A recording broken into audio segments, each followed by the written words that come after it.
Comentar sobre a prisão do ex-ministro e ex-secretário de Segurança do Distrito Federal, Anderson Torres. A gente recebe agora o jurista Ivan Araújo. Muito bem-vindo. Bom dia, doutor Ivan. Bom dia, audiência. Estou muito feliz de estar com você sobre esse assunto que é tão importante, porque nós tivemos uma situação efetivamente que foi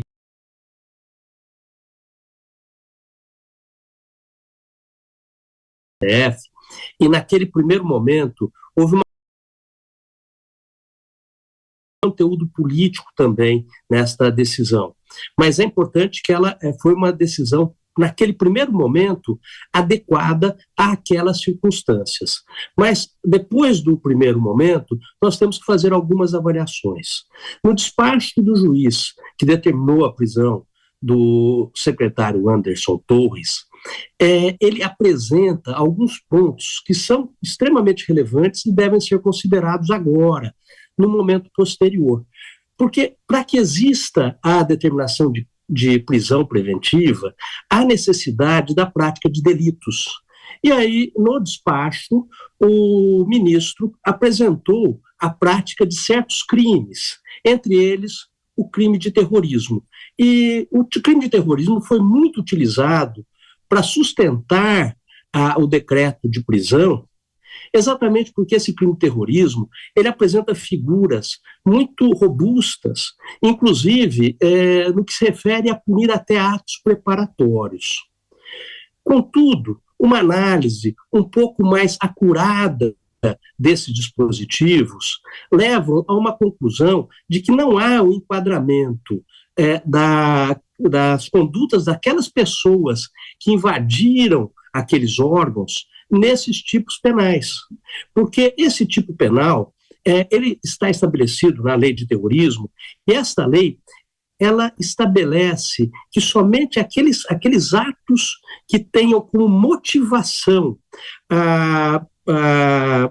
a discriminação, que tenham como motivação, eu vou até pegando aqui o artigo 2º da lei, que fala tem que ser por razões de xenofobia, por discriminação de preconceito, raça, etnia e religião. Se os atos não estão correlacionados a esses motivos, xenofobia, discriminação, entre essas figuras, então não há um enquadramento nessa lei de terrorismo. E como essa lei de terrorismo foi a mais utilizada para a sustentação do decreto de prisão, então aí a gente vê um pequeno descompasso, em relação a isso.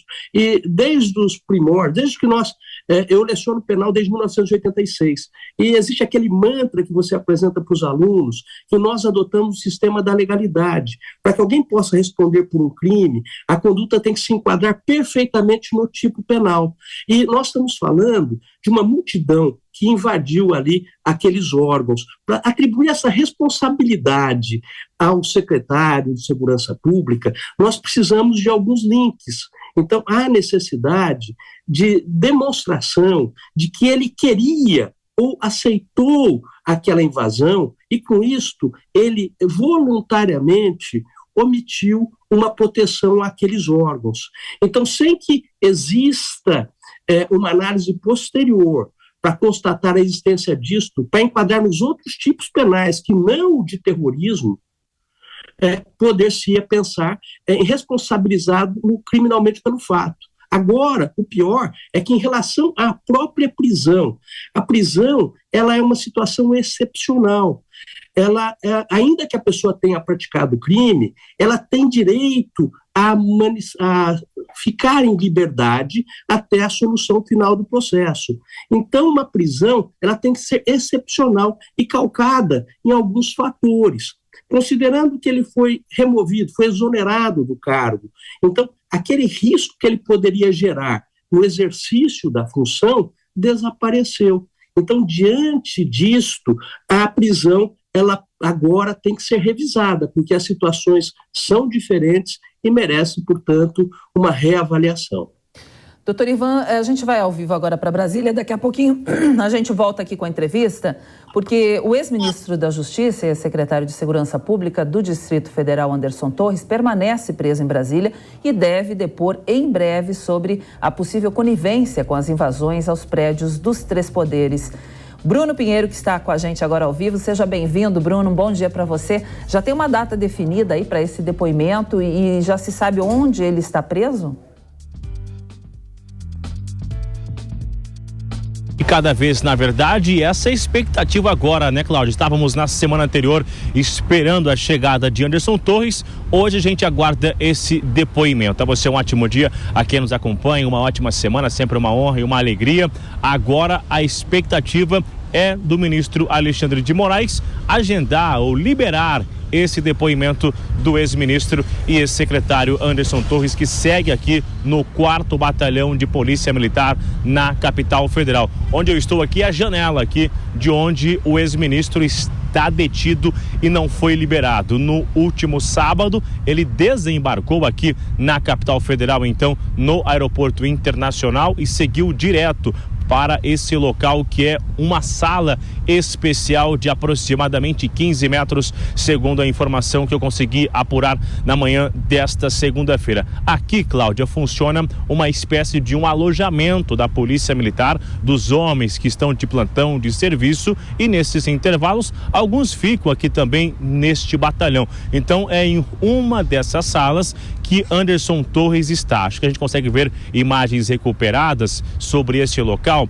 Ele fica a janela de um lado e do outro. A janela dos fundos desse local onde Anderson Torres está, ele não consegue ter nenhuma visibilidade da parte de fora, ou o jardim, ou a área externa, a rua. Então fica de frente com um outro alojamento, um outro bloco, que é o setor de operações especiais, onde ficam as aeronaves. Então, essa visão é muito restrita aqui de Anderson Torres, do ex-ministro que estava em Orlando de férias e imediatamente retornou à capital federal quando acabou se tornando alvo de uma operação da Polícia Federal. Além disso, ele também foi incluído em um inquérito do ministro Alexandre de Moraes, que vai investigar, apurar a responsabilidade de Anderson Torres se houve uma omissão diante dessa invasão aqui na capital federal, porque não houve um planejamento. Segundo informações, ele assumiu em um dia, no outro dia exonerou a equipe e logo na sequência viajou aos Estados Unidos. Vale ressaltar rapidamente que na última sexta-feira o governador afastado Ibanez Rocha solicitou que ele fosse ouvido antes mesmo de ser convocado através do ministro Alexandre de Moraes, e ele foi até a sede da Polícia Federal aqui na capital federal, um depoimento que durou um pouco mais de 2 horas, e esse documento também será então anexado nessa investigação, neste inquérito, né, para somar forças e argumentos para de fato chegar a entender de quem é a responsabilidade ou se houve realmente uma ausência de planejamento sobre a segurança. Então, a gente vai continuar aguardando. Até agora, nenhuma movimentação fora do normal aqui no local onde Anderson Torres segue detido. Vale ressaltar, a audiência de custódia foi no final de semana e ele não foi liberado. Seus advogados estiveram aqui, mas não conversaram com jornalistas. Cláudia. Obrigada aí, Bruno, pelas suas informações. Bruno volta com a gente daqui a pouquinho com outros destaques também de Brasília. Até mais, Bruno. A gente volta a conversar então com o doutor Ivan Araújo. Doutor, vamos voltar um pouquinho a falar aí da responsabilização do Anderson Torres nesses atos do dia 8. Ele é acusado de ser conivente e também de omissão nesse dia, porque não preparou um esquema capaz de proteger os três poderes contra os ataques, mesmo com a informação de que eles poderiam acontecer. Qual deve ser a responsabilização dele por esses atos? Perfeito. Em relação à matéria penal, é importante, quando se fala em conivência, se fala em participação, concurso de pessoas.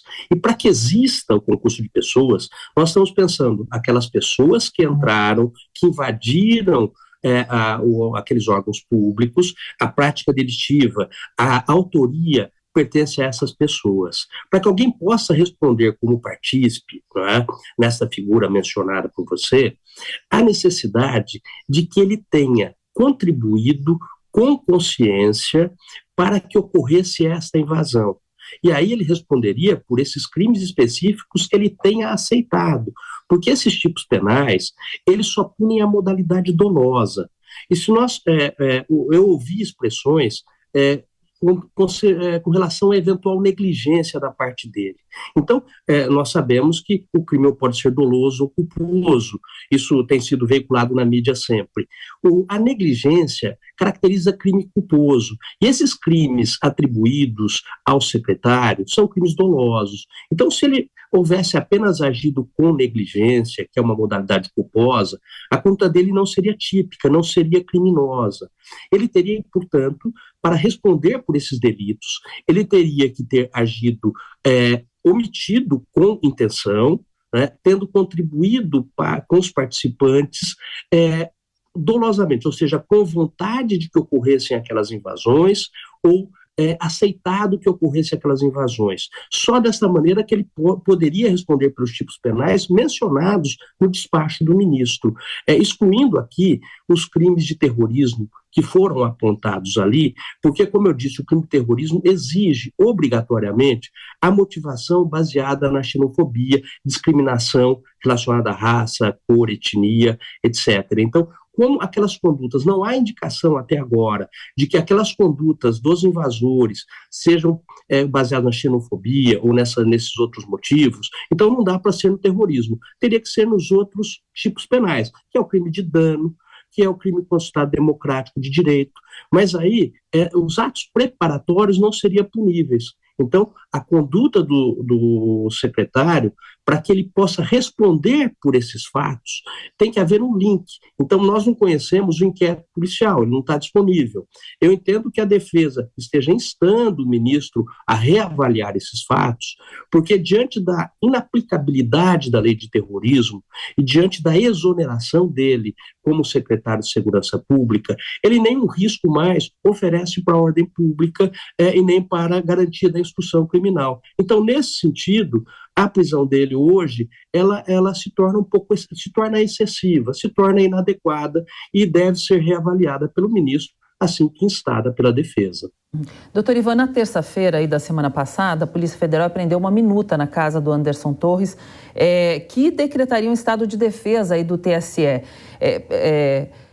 a fim de mudar o resultado das eleições de 2022, né? Vencida aí pelo atual presidente. Qual a importância desse documento? Ele pode responsabilizar Anderson Torres? Pode incriminar? Só esse documento já pode incriminar Anderson Torres ou não?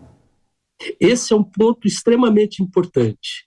Olha só, para que exista crime, nós temos que ter atos executórios. E uma minuta é um ato preparatório. Se nós considerarmos que teria havido crime de terrorismo, o crime de terrorismo pune ato preparatório, mas os demais crimes mencionados não punem os atos preparatórios. Os atos preparatórios são impuníveis. Então, ainda que ele tivesse a intenção de promover de que esse despacho, de que esse decreto fosse publicado e tivesse entrado em vigor, tivesse gerado aquelas consequências que estão previstas no decreto, ainda que isso tivesse a intenção, na medida em que não houve assinatura desse decreto, que ele não foi publicado, portanto ele não entrou em vigor, isso não pode ser considerado, e não pode ser considerado uma questão técnica. Olha só, a autoria se daria com a assinatura pelo presidente da República daquele despacho, isso é autoria. E ele, ao ter, por exemplo, realizado esse ato anterior que contribuiria para que o presidente baixasse aquele decreto, esse ato preparatório, ele é considerado impunível se não houver a autoria, que é a assinatura do decreto. Então, como não houve, portanto, a assinatura desse decreto, ele não entrou em vigor, não houve sequer a assinatura do decreto, então esse ato é um ato meramente preparatório. E se afastar da aplicação da lei de terrorismo, esse é ato impunível de acordo com a legislação que está em vigor. Então, quando nós ensinamos aos alunos, e nós falamos de iter criminis, a primeira observação é que a cogitação não é punível nunca. E os atos de preparação são impuníveis, exceto se o legislador tiver definido aquilo como crime.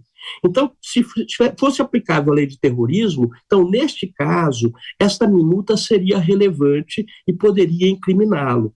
Mas não sendo aplicável, como não é, a não ser que tenha alguma informação no inquérito que eu desconheça nesse instante, então, sendo inaplicável a lei de terrorismo, esta minuta, sendo um ato meramente preparatório, é um ato impunível e, portanto, não pode ser considerado. Pode ser um mero indício de certas intenções dele, mas o ato em si, essa minuta em si, não pode gerar punição criminal. O ex-ministro Eugênio Aragão afirmou que o fato desse documento ter sido encontrado em papel pode dificultar essa fiscalização, essa investigação, na verdade. Por quê? O que muda sendo o documento em papel digitalizado? Bom, primeiro, uma folha impressa sem assinatura não é documento do ponto de vista penal. Partindo daí, já não tem um documento. Se esse texto fosse encontrado no computador, haveria a percepção de, sendo computador, que se entra com senha, então que teria acesso do ministro, poderia ter sido de cunho dele. Agora, uma mera folha encontrada na casa do ministro, impressa, não significa que tenha sido ele o elaborador desse documento. Não há nenhum link sequer da própria autoria. Pode ser que algum apoiador, alguma pessoa que tivesse interesse nisso, passou para ele esse papel para ele avaliar em algum momento, ele não tenha considerado. Então, sendo um mero ato preparatório e não havendo como comprovar esse link dele ter elaborado esse documento com este objetivo, ainda enfraquece mais a validade desse documento. Aliás, não é documento, tecnicamente não é documento. Uma folha impressa sem assinatura não é documento do ponto de vista penal. Isso é muito relevante. Uhum. Doutor Ivan, e há quem afirma aí que pelo fato dessa depredação ter ocorrido dentro do STF, o Supremo tem o poder de polícia nessa situação. Qual é a sua avaliação? Olha, é importante que toda a apuração criminal não tenha um tribunal de exceção, que não seja julgado por um órgão que ele próprio se coloque como o aplicador da regra. Então, nós temos que verificar na Constituição, né, quem é que realizou a conduta, quem é que foi a vítima, qual é o órgão encarregado de realizar essa investigação. A Polícia Federal, neste caso, é o órgão que realiza a investigação, e ela vai reportar à autoridade competente. Nós estamos pensando, se nós pensarmos no TSE, as eleições acabaram. Então, aí tem que ser feita uma avaliação constitucional, que eu não fiz, para pensar na autoridade que tenha que presidir este inquérito, a autoridade policial sim, mas qual é a autoridade judiciária que ele tem que se reportar, encaminhando as apurações para eventuais decisões. Essa é uma área processual, foge até um pouco da minha área, que é de direito penal material, e eu não fiz essa avaliação, então eu não quero me aventurar nesse tema que hoje está um pouco, tem um certo movimento aí, perigoso de se avançar naquilo que você não sabe com certa profundidade. Sim, porque é uma no ar, né? Doutor Ivan, para casos como o de Anderson Torres, existe a possibilidade de haver uma delação premiada ou até uma prisão domiciliar para ele? Então, esse ponto importante em relação à menção da prisão domiciliar. A prisão é um ato excepcional. Ela só pode ser mantida naqueles casos em que há aqueles riscos previstos lá no Código de Processo Penal, lá no artigo 312. Risco à ordem pública, para assegurar a investigação criminal. E neste momento, nós observamos que ele tendo sido exonerado, o movimento foi abafado completamente pelas decisões e providências tomadas de plano, naquele momento corretas pelo ministro Alexandre de Moraes. Diante do esvaziamento daquele movimento e da exoneração do secretário, essas circunstâncias que davam sustentação técnica à manutenção da prisão, eu entendo que nesse momento desapareceram. E além disto, além da prisão ser excepcional, a lei hoje estabelece várias possibilidades para que não ocorra o encarceramento. Então, a prisão domiciliar seria uma das medidas adequadas se fosse o caso de manter a prisão. Eu entendo que, nesse momento, os requisitos para a manutenção da prisão desapareceram e que, portanto, há um excesso na manutenção da prisão. Agora, se fosse haver a manutenção da prisão, eu entendo que as outras possibilidades de prisão menos gravosa àquele que está sofrendo seria mais adequada. Então, ficar com essa limitação de ficar na sua residência seria mais adequada se houvesse a adequação da manutenção da prisão preventiva. Voltando a falar da minuta aí, doutor Ivan, o texto dessa minuta encontrada aí na casa de Anderson Torres também previa a suspensão do sigilo de comunicação dos membros do TSE que seriam impedidos de frequentar as dependências do prédio. Entre eles estavam Alexandre de Moraes, Carmen Lúcia e Ricardo Lewandowski, todos ministros do STF. O quão grave é essa informação? Então, se fossem condutas que nós pudéssemos atribuir ao secretário da Segurança Pública, se esse documento tivesse sido assinado e, portanto, houvesse autoria, né, nesse decreto, efetivamente fosse implementado, então esta conduta, o autor que assinou o decreto, seria ato executório, e aí poderia haver aí realmente os crimes, alguns crimes, não de terrorismo, mas o crime contra o Estado Democrático de Direito. Aí, nesse sentido, nós teríamos aquele que, de qualquer maneira, tenha contribuído para que o decreto fosse assinado e publicado, responderia também em concurso de pessoas. Mas, diante da inexistência da assinatura desse papel, portanto, não se tornou documento, ele não foi editado e não virou um decreto, então é um ato preparatório, então ele é impunível, independentemente do teor que contenha esse documento. Além disto, não é possível sequer atribuir a autoria desse documento ao próprio secretário nesse momento, né? Desse papel, que não é documento. Se não é possível atribuir autoria, como eu disse, alguém pode ter entregado esse documento, esse papel para ele, e ele pode ter simplesmente guardado com uma avaliação posterior e nem ter avaliado. Então, se tivesse, como eu disse, no computador dele, e que nós pudéssemos atribuir a autoria dele, eu diria, olha, esse texto, ele seria grave se tivesse sido impresso, assinado e tivesse sido colocado em vigor. Aí nós teríamos uma conduta gravosa de quem assinou o documento, colocou em vigor e daquele que elaborou. Então, ele, de qualquer maneira, tendo contribuído para que aquilo se tornasse um documento e entrasse em vigor, aí ele responderia pelos mesmos delitos daquele que tenha assinado o documento. Mas, diante da inexistência desta assinatura, nós não podemos atribuir responsabilidade nenhuma, porque seria um ato meramente preparatório, independente do teor que tenha sido grave contido naquele texto.